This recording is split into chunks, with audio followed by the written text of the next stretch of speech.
الله الرحمن الرحيم وأذن في الناس بالحج يأتوك رجالا وعلى كل ضامر يأتين من كل فج عميق ليشهدوا منافع لهم ويذكروا اسم الله في أيام معلومات على ما رزقهم من بهيمة الأنعام فكلوا منها وأطعموا البائس الفقير ثم ليقضوا تفثهم وليوفوا نذورهم وليطوفوا بالبيت العتيق ذلك ومن يعظم حرمات الله فهو خير له عند ربه وأحلت لكم الأنعام إلا ما يتلى عليكم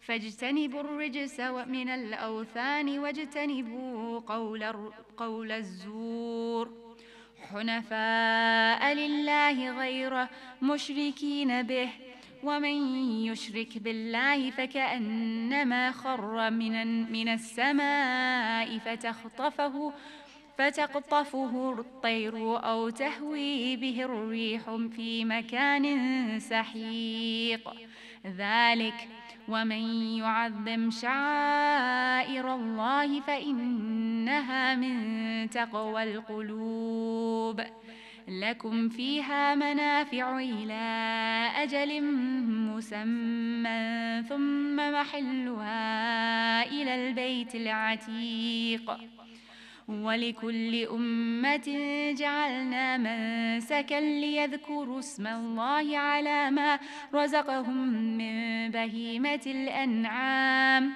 فإلهكم إله واحد فله أسلموا وبشر المخبتين الذين إذا ذكر الله وجلت قلوبهم والصابرين على ما أصابهم والمقيم الصلاة ومما رزقناهم ينفقون والبدن جعلناها لكم من شعائر الله لكم فيها خير فاذكروا اسم الله عليها صواف فإذا وجبت جنوبها فكلوا منها وأطعموا القانع والمعتر كذلك سخرناها لكم لعلكم تشكرون لن ينال الله لحومها ولا دماؤها ولكن يناله التقوى منكم كذلك سخرها لكم لتكبروا الله على ما هداكم وبشر المحسنين إن الله يدافع عن الذين آمنوا إن الله لا يحب كل خوان كفور صدق الله العلي العظيم.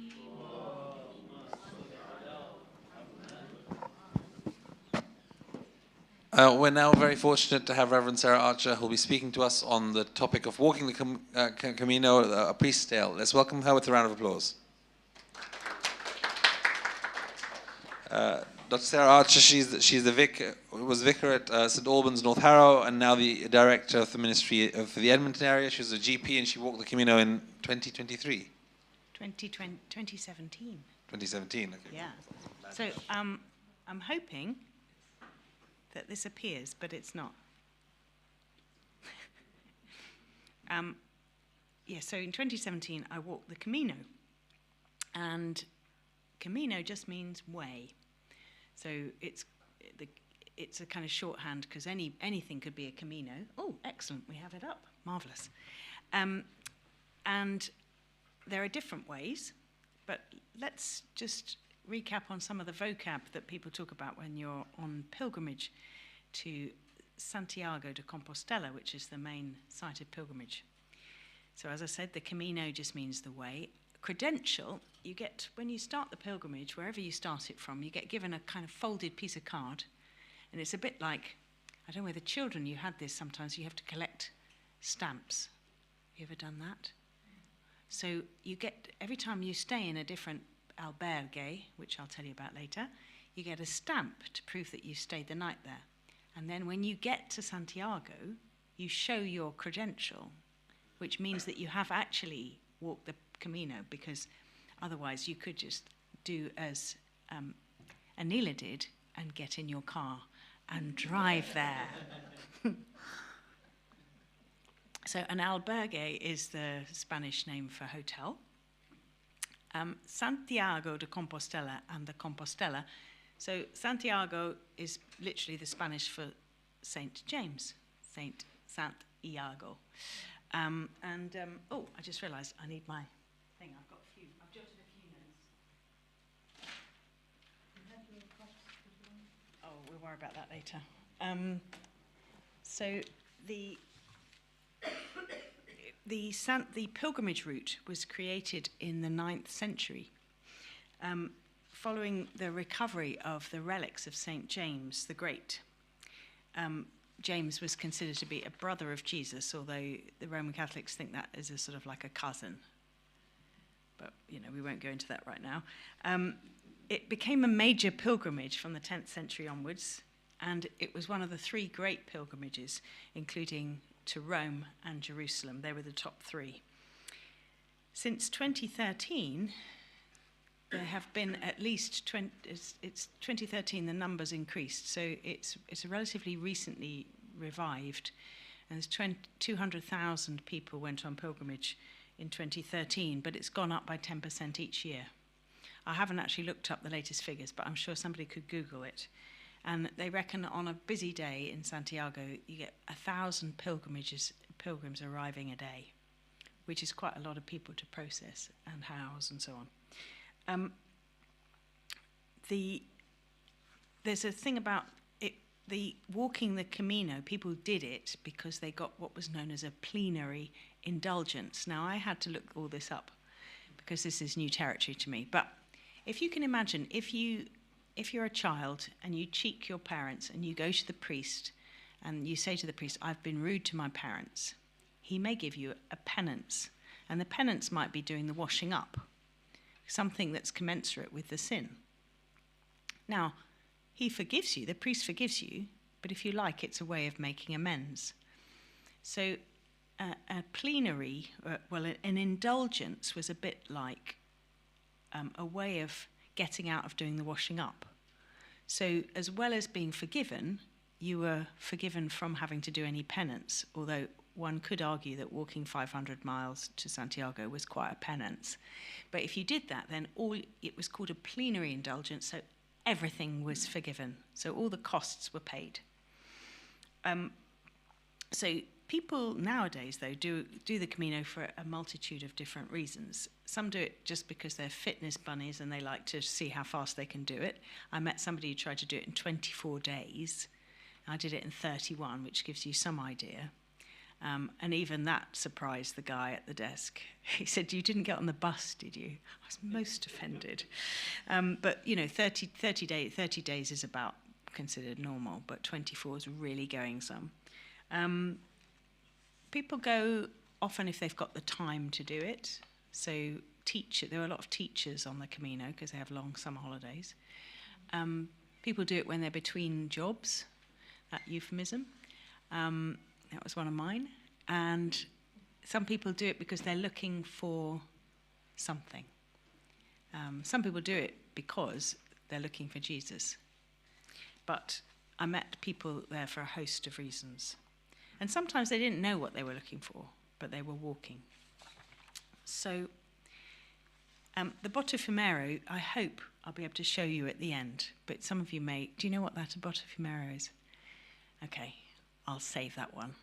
That's very important. It's what you look forward to when you're on the pilgrimage.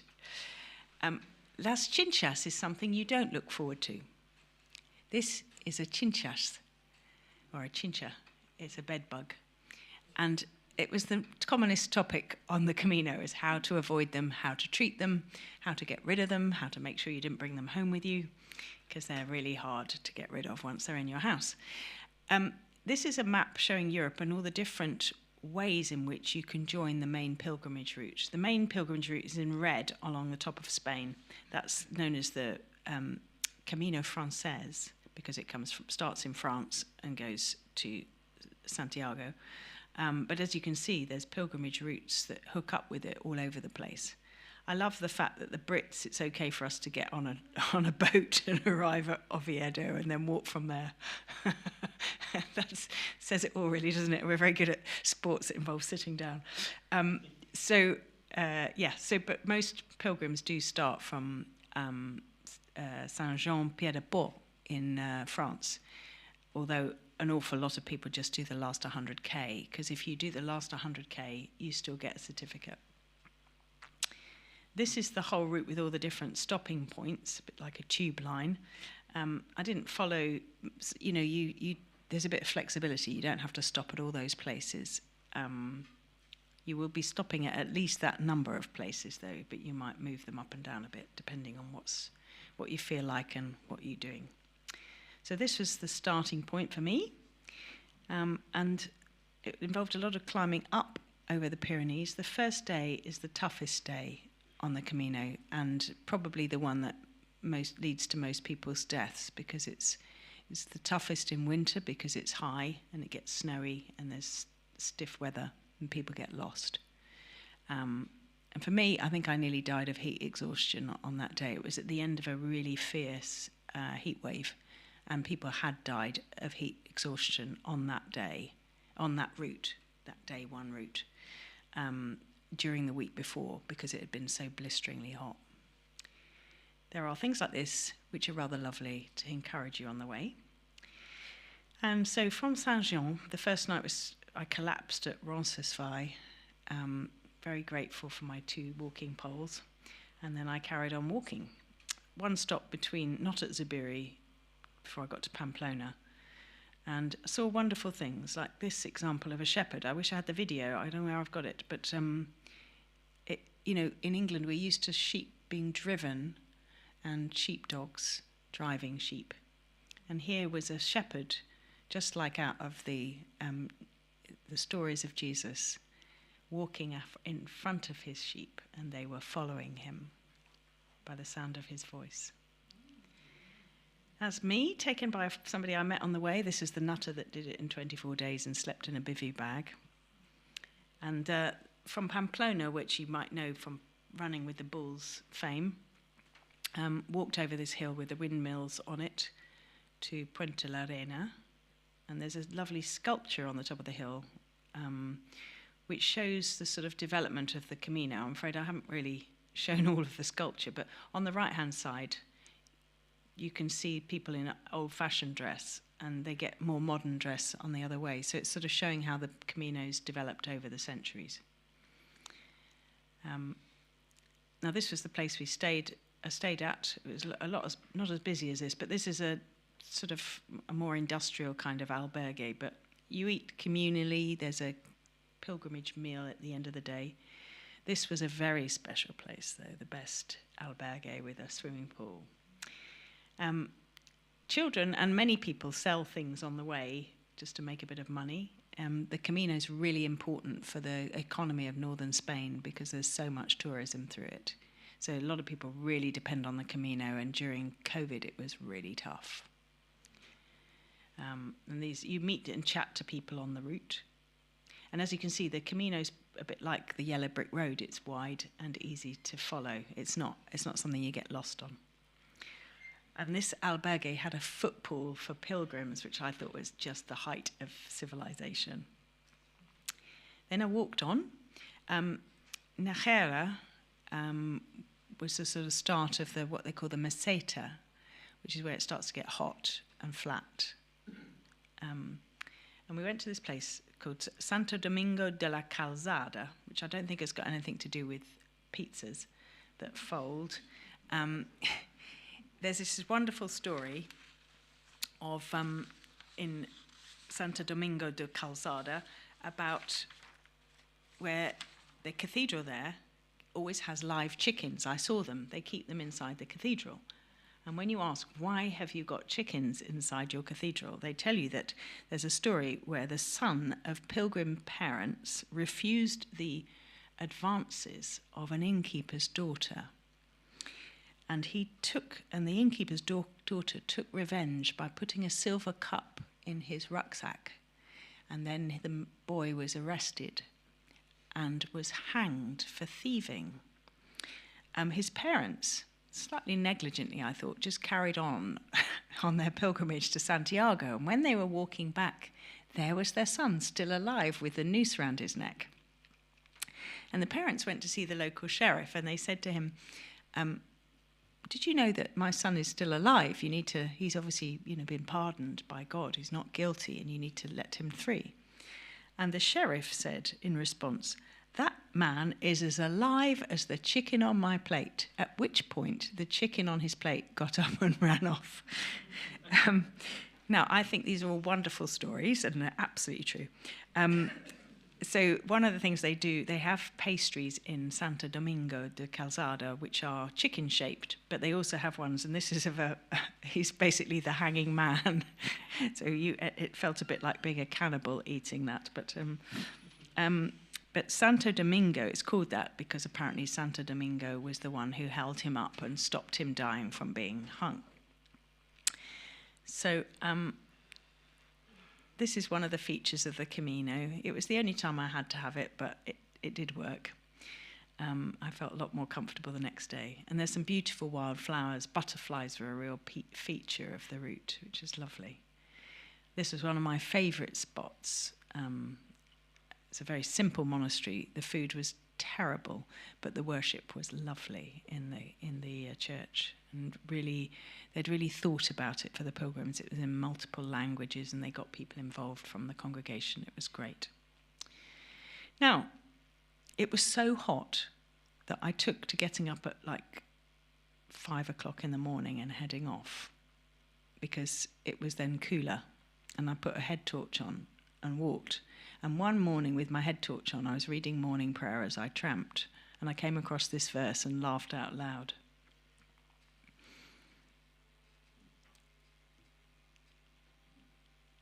So, God's lamp lights you through the darkness. So, God, the original head torch.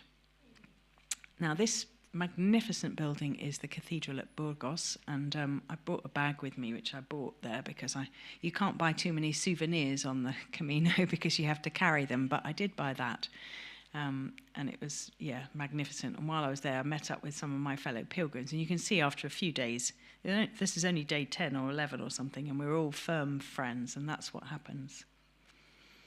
And carried on walking from Burgos. And this was a particularly tough day of walking. I walked all the way up to Castro Jerez, which right at the top there with that church on the top, down the other side, and then up this one. And by the time I reached this one, which was 900 meters up, I definitely needed my playlist on my iPhone. I had my birthday to celebrate, and I happened to I asked this girl if I could charge my phone so I could receive my birthday messages, and then she did no more than whip out a muffin for me and stick a candle in it and sing me happy birthday, so bless her heart. And that was my birthday present to myself, a proper bed as opposed to a bunk bed in a room shared with 40 other people. The next day I had the treat of a double rainbow, and actually rain was a glorious thing in that heat, so it was a blessing. Other people had different approaches to blister management. And then we walked on to Leon, and Mancillas de las Mulas was just before Leon. Just a beautiful bridge in the morning. And there's some great statues en route, and some jokes too, if anybody knows the Proclaimers song. I did actually walk 500 miles. This is a friend of mine who we walked quite a distance together, still friends, still in touch. I decided not to buy that rucksack. And you get some real treats in terms of views. It's just so beautiful. Now this, you're allowed to cycle the Camino. So these are peregrinos as well, that's the name for pilgrims. But one special pilgrim on the back, which you might be able to see a bit better in that picture. Cruz de Ferro is a place that's very significant in the Camino. You're supposed to carry with you a stone for the whole journey, and it's supposed to represent the things that you want to leave behind.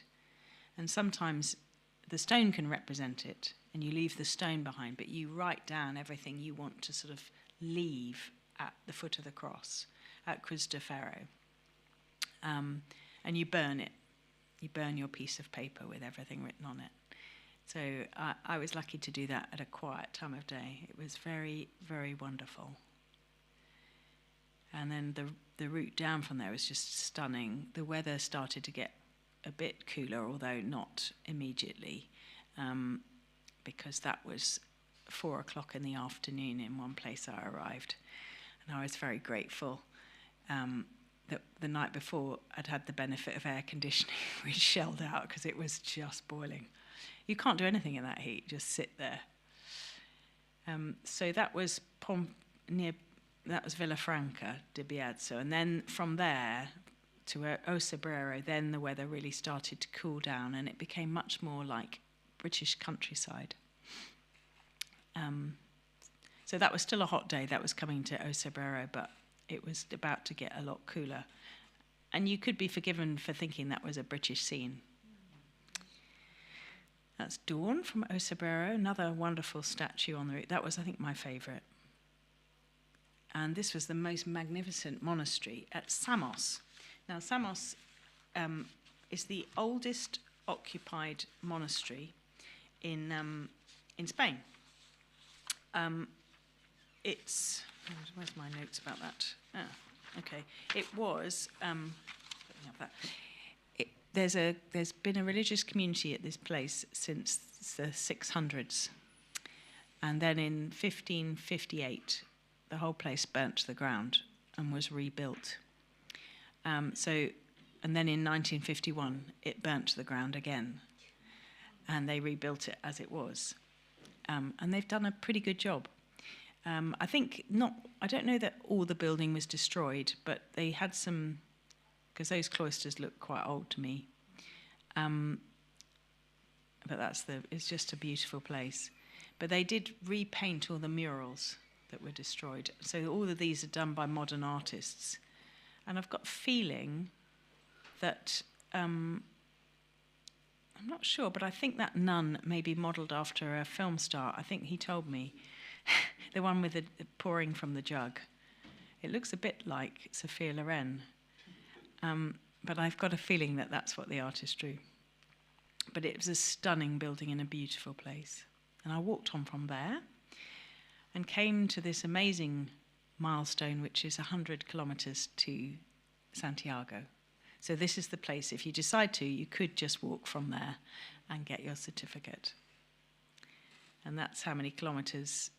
I don't know where that is. Maybe that's to Rome. That looks like a long way. This statue is just outside Santiago, and it's been taken down. They took it down in 2022, ostensibly to repair it. But then just behind that big statue, there's a wonderful view of Santiago.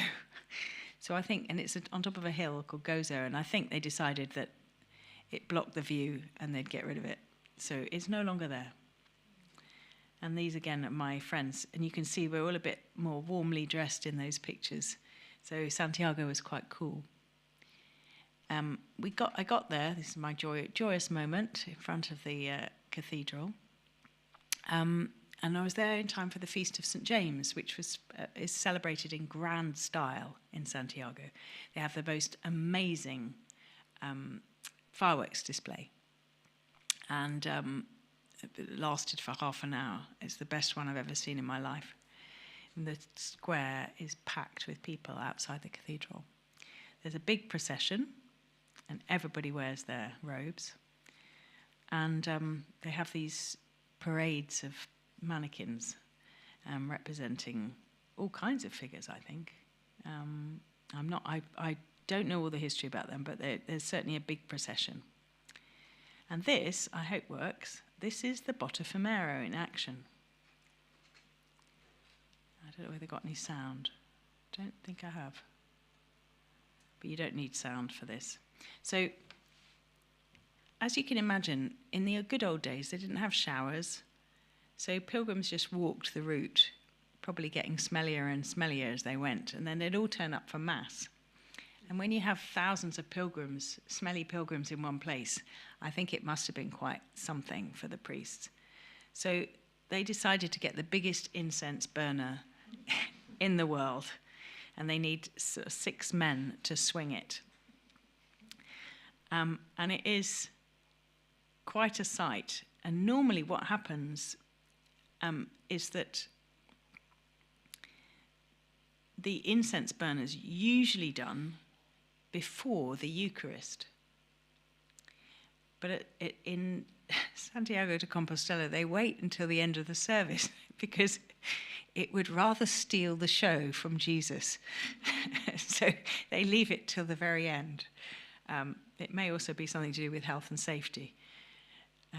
Because you can't believe that it's possible to do that in a building full of people and nobody die at any point. You know, it just looks so crazy.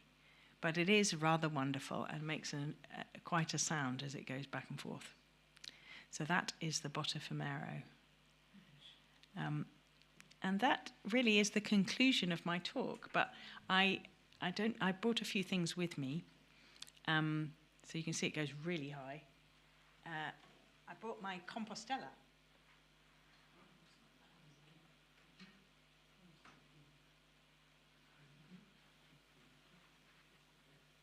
So I got 2 Compostelas. One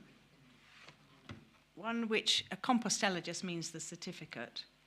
One of these is just to say that I did it. And where I started from. And I think this one is just a simple Compostela, so everybody gets the same one if they do 100k, and this is just to say how much further than 100k I did.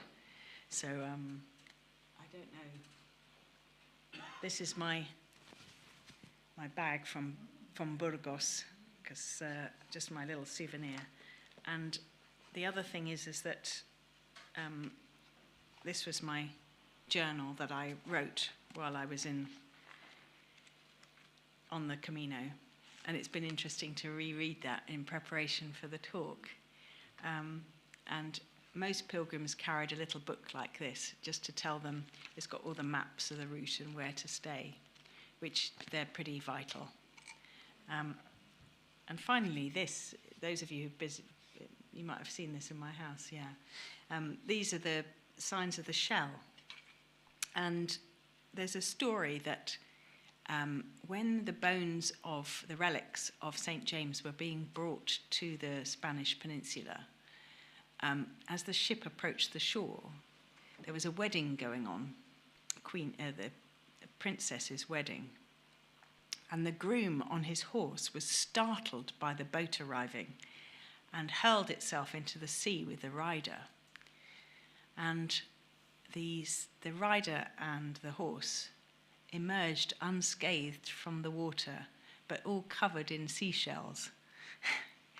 So this became the symbol. But actually what happened was people would go... we got the shell at the start of our journey at Saint-Jean, Pied-de-Port. You get a scallop shell, and you tie it on your backpack and walk with it for the whole way. But in the old days, the pilgrims used to walk to Santiago, and then they'd walk on a few more days to get to Finisterre, which is by the sea. And that's where they'd pick up the shell. And then they'd tie it on their backpack. And the staggering thing was, of course, in the good old days, you didn't get on an EasyJet flight to get home. You then had to walk the pilgrimage all the way home again. So the idea of tying the shell to your rucksack came from that time. So I'm conscious that it's about time for prayers, and I haven't given you any time to ask any questions, but... Thank you very much. We do have some time for questions, so if there are any questions from either side?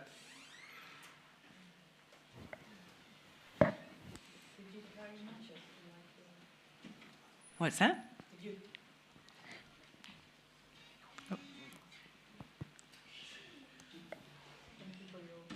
wonderful talk. Did you carry matches to light your paper at the... I can't remember. I think I brought with me a lighter. Yeah, because matches are a bit hard to keep. But yeah, I might have borrowed one. I just want to clarify. What is the significance of this pilgrimage? The one I took. Yeah. I'd heard about it. I'd watched the film The Way. I don't know whether any of you have seen that with. Just trying to remember his name. But anyway, I'd seen that film. I'd liked it, and then, as usually happens, you meet somebody who's walked the Camino, and I went to a meeting about the pilgrimage of St. James with somebody who was interested in doing it. And we watched another film called 7 Ways, which I'd really recommend to anyone who's interested in doing it because it's a very accurate portrayal of what the Camino's like. I read a book about a guy who did the Camino with a donkey, which was hilarious. And then my friend did walk the Camino, and so I picked his brains afterwards. And when I had an opportunity, I felt like, okay, now is the time. It was almost like I felt like I should. And I think it was formative. It kindled in me so I felt called on it, if you like, but also it kindled in me a love for international community, because you walk with people from all over the world. It was at the time just after the Brexit vote, so I was the laughing stock. But it was still lovely to meet people and to go, I didn't vote for it. And so, there was that, which I then picked up. When I came back, I actually joined an international community for 2 years. So it was preparation, really. It also gave me a feeling of, well, if I've done that, I can do anything. Because it was tough. The first 10 days were pretty brutal on the body. But by the end of it, I was a walking machine. So. Thank you for that, sir. Is this confined to the Anglican or Catholic faith, or is it all common to all Christians? Well, it is a Catholic thing, so that you can't always attend Mass en route. They won't let you receive. But there are There's Anglican pilgrim centres. Certainly in Santiago there's one. And I think there are other places that are open. But the sensible people en route will be very ecumenical and open to people. The ones that aren't so sensible are very closed. And that's a real shame, because it's an amazing opportunity to witness and to talk about God. People on the walk were often very willing to talk in a way that doesn't happen normally. So... yeah.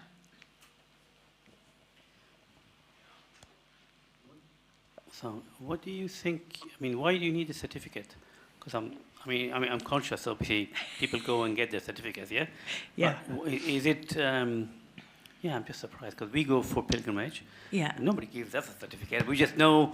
Yeah. How far do you walk to get there? No, we don't. We fly there. You're quite right. Yeah. Yeah. Let me tell you, you want one of these after you've walked that distance. Do you have to pay for them, or is it just given to you? I can't remember, actually. I don't. If it was peanuts. It was cost way more to get them framed than it did. Yes. If you frame them, because you feel of course. It's an achievement, isn't it? So Yeah, people go more than everybody once? who's done it frames them. All right. Do people only go once, or do they? Well, no, actually, my friend Damien, who was imitating the drinking pilgrim, he then went on to do the Camino Portuguese, which goes up from Lisbon. And I've thought about doing that one. There's the Camino del Norte, which goes all through up and down, that's really tough, on the very far north of Spain. And I did think that I might try and walk to Saint-Jean-Pied-de-Port. So there's So more than from one. the UK, so I could, do that bit of the pilgrimage. When I went to Sweden, there were routes that linked with the Camino in Sweden. So it is massively important. There are signs in Vicar as well. Yeah. Germany, there was a couple who'd actually crossed from Germany by donkey. So they'd done some of the route by donkey and then started to walk. But they all end in... In Santiago, yeah. Yeah, wherever you... All roads lead to Santiago. Or to Rome, or to Jerusalem. How long is it you walk? The bit that I did was 500 miles roughly, yeah.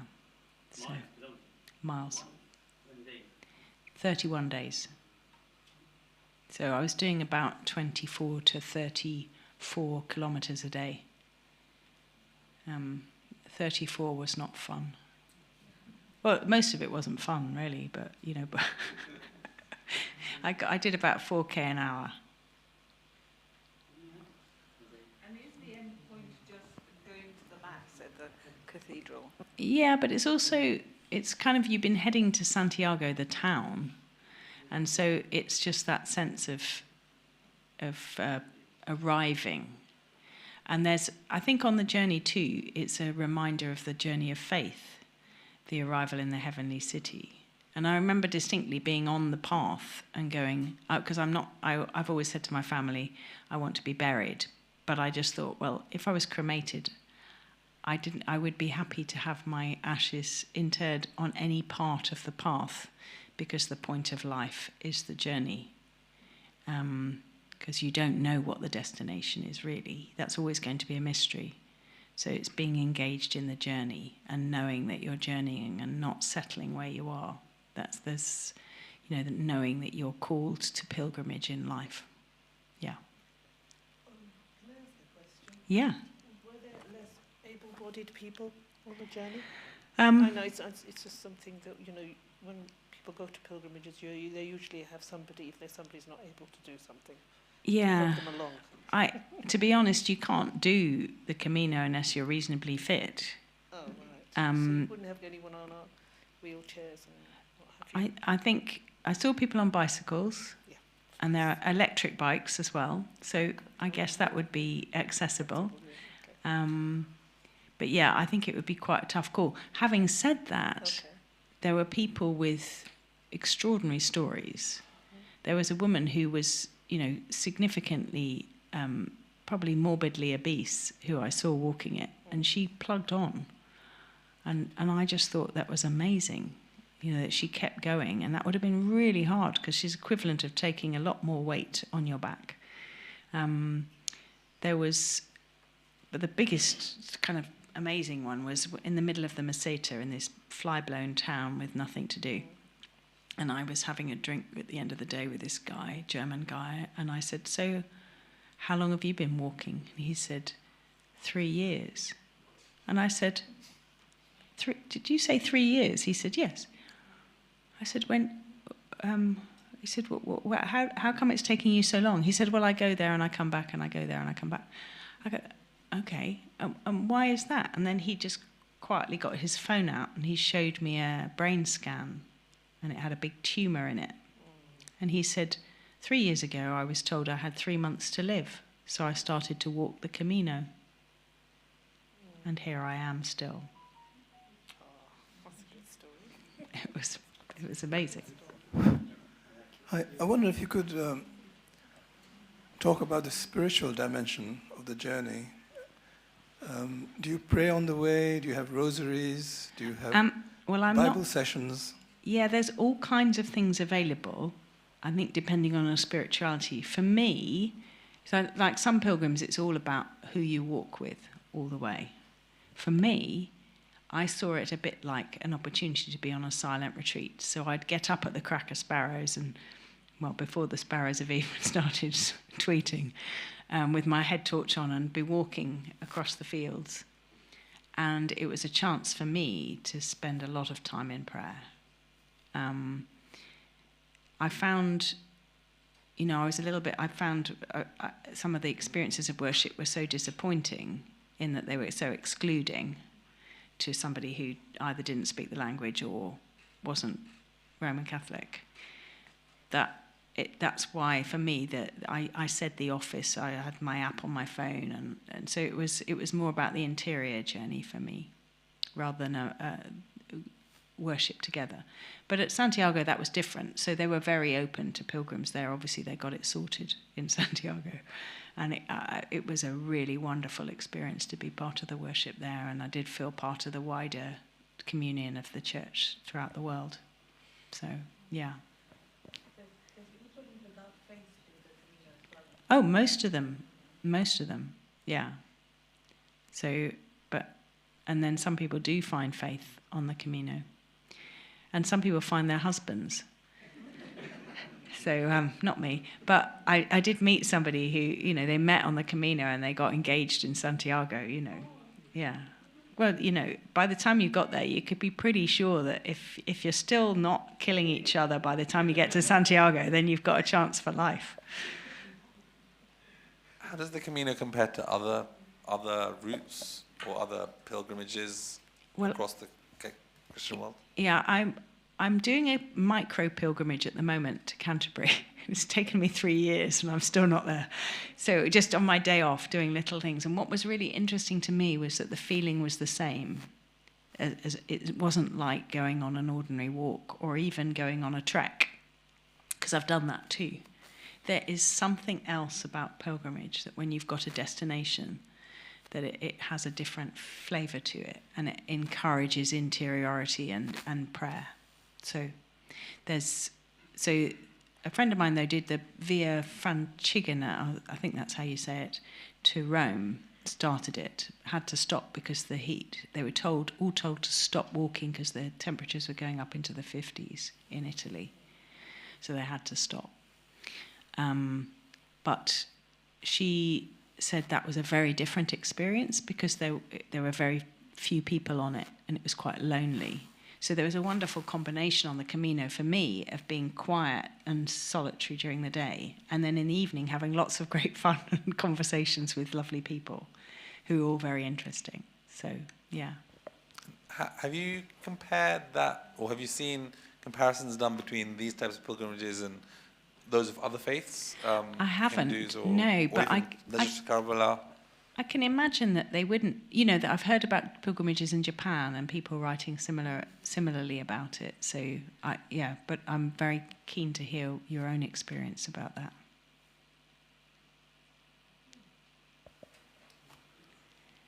Cool. Yeah. Final question? I think these sort of things are pilgrimages are in other religions all over the world. Yes. And it it'd be motivating for you to write something on the comparison of these and commonalities among these. When I get a spare moment. Yeah, thank you. Cool, I think we'll end there. Thank you very much. Let's give her a round of applause. Thank you. Thank you for inviting me. It's really lovely to be back. Thank you for having me.